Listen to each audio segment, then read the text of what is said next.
This week on Windows on the World, I want to talk about a subject that we've covered in quite some depth and quite often, which is known as Agenda 21, or as it's now been rebranded, Agenda 2030. Indeed, last week we were discussing this with Kevin Annett as the Pope made a visit to America and addressed the United Nations about this issue. Now, if you don't know about Agenda 21, you can look it up on the internet, but it affects everybody in the UK and the world. It's a global action plan implemented locally through change agents. People will be in your community making it look as though you are agreeing to plans that are being put into place.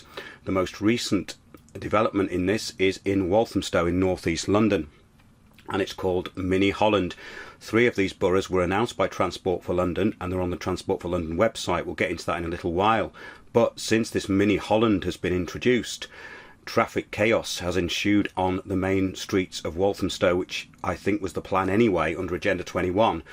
In fact, I can give you some quotes to that a little bit later on. But getting into this, it's really about an article which contains a lot of the videos we've done on Agenda 21, how it's going to affect you. And it's called Big Society Change Agents. Now, we've covered this before, and there is a video called The Big Society Unveiled, when we started to find out how these people, these change agents, were being put into your community and also into public office. We've covered this big society and the change agents who are implementing this no-choice consensus society on previous shows. Obviously, we know this is all part of Agenda 21, or as it's known, Sustainable Development. This is what you'll hear: Sustainable Development, Sustainability. Sustainable Development, it's now to be rebranded, as we just said, as Agenda 2030. And this article, Big Society Change Agents, on windowsontheworld.net, actually covers the whole thing and gives you the video links, and also external video links to videos which explain what Agenda 21 is really about and how it's going to affect you. 2 of these videos are from America, but it's a carbon copy of what's happening all over the world. So once you get to realise how this is being put into your community through what they call consensus, which is making it appear that everybody's agreeing to this, and they're using very devious underhand tactics to make it look like this. And in Walthamstow it started to fall apart. There is now some resistance. There is a website called E17 Streets for All, who are basically saying, okay, well, what about motorists? If this Mini Holland is for everybody and the big society is inclusive, then why are they working on banning cars, which is what this is really about? So it's being implemented without any public consultation by change agents in Waltham Forest, Enfield and Kingston upon Thames. And this is the Mini Holland scheme. Now, this will soon be seen in your neighbourhood if you live in a high density urban area.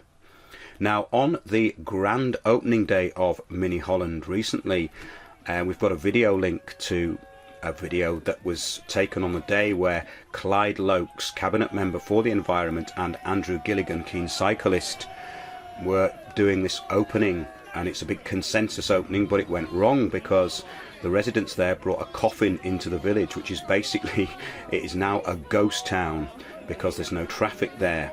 And this is all part of these Hive sustainable housing hubs, basically, where there's going to be no cars. Now, a lot of people are going to think that's a really good idea. On the face of it, it could be, but what they're not telling you is they want to get rid of every form of private transport, because under Agenda 21, or Mini Holland, as it's being implemented, you are going to be restricted to your very small area. So this Cabinet Member for the Environment, Clyde Lokes, also stated in a local paper that this agenda is happening in Europe and America. So he's given that away. He may not even know the implications of where this is going. He's just a front puppet for sustainable development. Now, that just goes to show that this is not a local issue. It's a global action plan. That's how they describe it, implemented locally. Your local authority, your council, signed up to this 15 years ago. So they signed up for the policies of Agenda 21 and sustainable development through basically green issues and climate action. So a lot of this is being pushed through the global warming lie or myth. As we know, the IPCC use consensus science, which basically they make things up. We know that. So now this Clyde Lokes saying that this is not just a local issue is very, very interesting. If we can go to the TfL Gov UK website, this gives the cover story of Cycling for All. So let's have a look at what it says about Mini Hollands on the tfl.gov UK website. The Mini Hollands programme will give 3 outer London boroughs, Enfield, Kingston and Waltham Forest, the funding to transform local cycling facilities and encourage people to take to 2 wheels. Well, that's a good idea, isn't it? What they're not telling you is it's actually about banning cars. It's not about promoting cycling. It's very important, because most of the people who you will come up against when you talk about this say, well, what's wrong with cycling? And what they've done very cleverly is recruited a lot of cycling groups. They've even given themselves cycling awards. Waltham Forest gave themselves a cycling award. They also got an award from a cycling group that's been around about 100 years. So these change agents are basically linking everything together. And it looks on the face of it as though people are agreeing to this. But when you actually ask the public, then you find a different story. They haven't actually been consulted, and that's the main point that we need to try and get across, is that this is being done without public consultation, but with the appearance of public participation. It says here anyway, part of the Mayor's vision for cycling, the investment will benefit all road users by funding substantial improvements to streets and better facilities for pedestrians. Now this is interesting because they are actually improving roads by re-tarmacking them, but what they're doing is they're making them smaller. For instance, the A406, the North Circular Road, has actually been narrowed. Now that road is one of the main arterial routes around London, so they've actually narrowed it and made bigger pavements. So this is to get people off the road, which again, people are going to say that's not a bad idea. But think of it like this. The infrastructure of the city depends on vehicles bringing in goods and supplies. They can't be brought in any other way, really. And what about the tradesmen? The people who you need to maintain your property, which under Sustainable Development Agenda 21 won't be yours anymore, because we're talking about the abolition of private property rights here. That's very, very important. So the proposals for the 3 Mini Holland boroughs include a range of innovative improvements for cyclists, subject to consultation.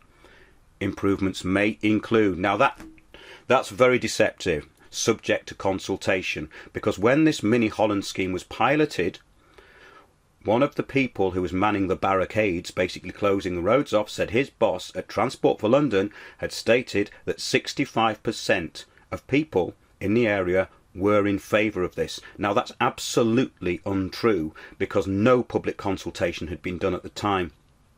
Now it says here about Enfield. The town centre would be completely redesigned, with segregated cycle routes linking key destinations and a cycle hub at Enfield Town Station. In addition, new greenway routes will be introduced across the borough. See the Cycle Enfield website. Kingston, a major cycle hub would be created. New high-quality cycling routes will be introduced, and the plaza outside Kingston Station will be transformed. Plans are being developed for a Thames Riverside Broadway, a landmark project to build a new cycle route on the banks of the river. See Go Cycle on Kingston Council website. Waltham Forest, a semi-segregated route along Lea Bridge Road would be developed alongside a range of measures to improve cycling in residential areas and the creation of Hackney-style cycle-friendly low-traffic neighbourhoods. See Enjoy Waltham Forest website. Waltham Forest have to put enjoy in front of everything to make it appear as though this is such a good idea, everyone's in favour of it, we have to enjoy it. You know, it's absolutely ridiculous. But they're using very childish language here to subvert what they're actually doing. Nowhere on that does it say they're about banning cars and keeping cars out, but that is what it's about the programme. Mini Hollands will encourage more people to cycle more safely and more often, while providing better streets and places for everyone. The programme will specifically target people who make short car journeys in outer London that could be cycled easily instead. Now this is a major problem the elderly already have. Their relatives can't visit them, it's already almost impossible to park, and this will be the nail in the coffin, literally. So this is about social cleansing. We've covered this in one of our videos. In fact, there's 2 videos you can look at which deal with this and other issues. I'll give you the links in a minute. So that's what they're saying about it. It's all working on deception, this. So let's take it a step further, and remembering that cycling's the cover story, and we know it's about loss of private travel rights and property with control of population. It's police, state, council control and total surveillance. In short, the first stage is getting rid of cars and getting the population dependent on public transport or cycling. Now this is to restrict travel, as we were saying, as under Agenda 21 or Sustainable Development or Agenda 2030 as they've rebranded it. Populations are to be contained in high density housing in easily controlled areas. Now this is another aspect to it that was announced a few years ago, and this goes into closing off large areas of land, which they're already doing in America. In America, it's called the Wildlands Project. Wildlands. So look that up and you'll see this amazing idea that they've got, that America is going to be half wilderness. Everybody's going to be pushed into high density housing in cities, which is monitored 24 hours a day, a complete police state, with 50% of America with corridors. They call them corridors, so they're linking up these areas which are going to be totally inaccessible to the public. Now, they're already talking about this, and they're actually talking about putting ferocious beasts in there and letting them go back to complete jungles. This is really what they're trying to do. So let's compare that to what's happening in the UK. Can you compare that? Well, I actually think you can, because they have the Wildlands project in America. In Walthamstow has its Wetlands project, which is basically the Hackney Marshes, the marshes that go from Walthamstow to Hackney, which are open land at the moment. Anybody can go across there. They recently announced that 4 new entrances were being built onto these marshes. Well, wait a minute. If there's entrances, that means it's going to be closed off, right? Because it's got entrances at the moment everywhere. Basically, you can just get on it from wherever you want to go. So they're creating entrances, so they're going to close that off. So this is the beginning of Agenda 21 being implemented, and they're doing it very stealthily. Access to open space is to be restricted. 50% of America is to be turned back into wilderness with no public access at all. Now, there's a video there, a link in Big Society Change Agents on windowsontheworld.net to Agenda 21 Wildlands. Now, 1 minute 44 into this video, they could be talking about mini Holland villages in the UK. The guy's actually saying at a public meeting that people will be trapped in their villages with their coffee shops and everything they need, surrounded by traffic chaos. Well, that sounds like a template for what's just happened in Walthamstow. You've got this dead zone surrounded by complete traffic chaos, which has been caused by the closing off of all these roads.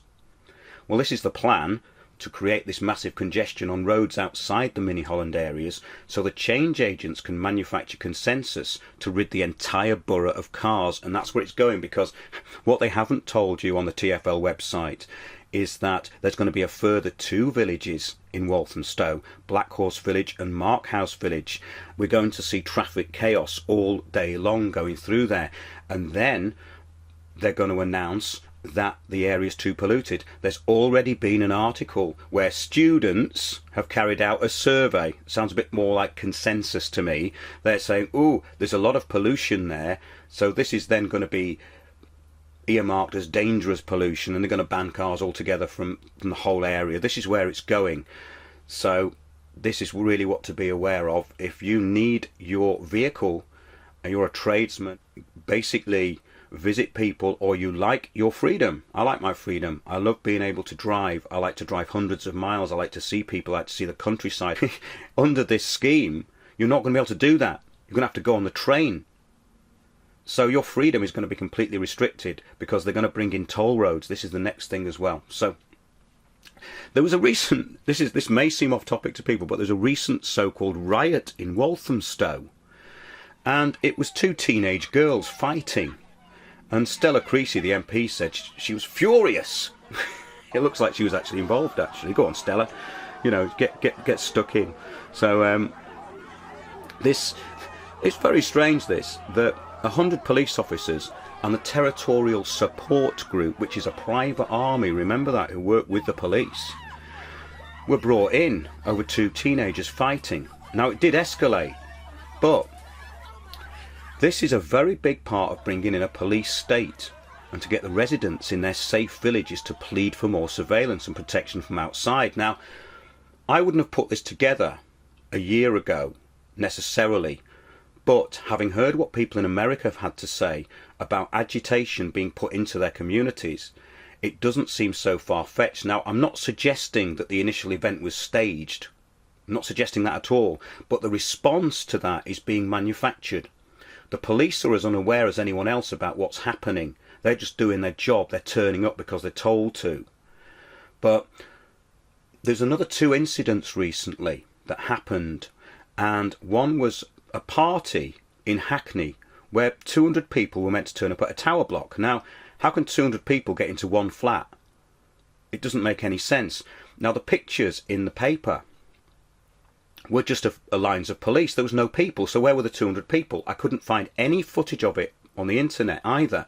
On YouTube, though, if you put in the date and you put in 200 people Hackney riot, it goes back to 2011, so it's almost like they've linked it with the 2011 riots. And if you're lazily looking at that, you think, oh God, yeah, that's quite bad. So I think this could be a bit of manipulation, again, to bring in more control. That's really what it looks like to me.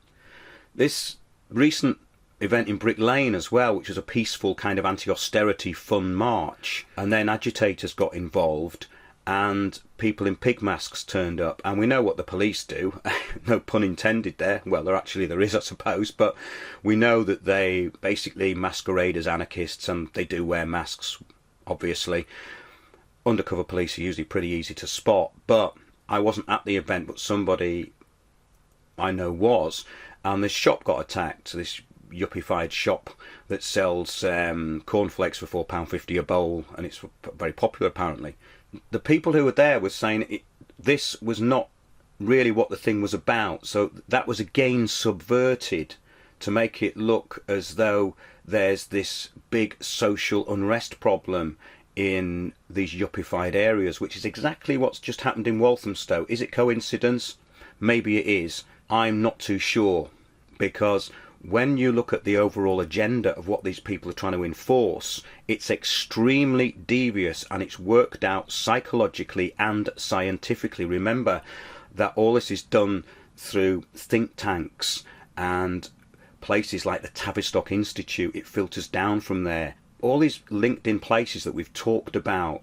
Social policy comes into the change agent groups, which we've talked in great depth about actually, and there's lots of them. Citizens UK, Intentionality, Unlimited. There's many of them that we've listed. Now, they train what they call social entrepreneurs, and in these hubs that they're creating, they are embedding their change agents, who are the people who will go along with what they want, basically. So they're training people, and they're also doing this in business districts as well. And real business people are pulling out of these things because these business improvements in these districts that they're putting together, they're not helping the self-employed people. But that's the idea, is not to help them, it's to bring forth an agenda by consensus. So it's all about Agenda 21 again, bringing in these policies. So that's just really an article called Big Society Change Agents on windowsontheworld.net, which I would urge people to look at because it's got many links in there. And I've done a lot of research on this, and people in America have helped. And there's some videos from America actually on there, but I'll just give you the list of the videos that we're using. And one is called Agenda 21 Wildlands, and that is on a channel called Grindle61, but you can find it in the article, Big Society Change Agents. So that's YouTube, Agenda 21 Wildlands. And we've got Agenda 21 and Mini Holland schemes. That's a report I did before this was actually implemented, the Mini Holland. The Global Local Cabal, which actually puts together quite a lot of things, even relating to what I've said today about this manufacturing of protest. That's really covering government organised protests. So we're talking the Consensus Society is an unreal society. It's where people are being led and steered into a certain direction, and the opposition is not being heard. Now, it's not working. It's not entirely working. It can't work because a lot of the way they're implementing this is quite sloppy.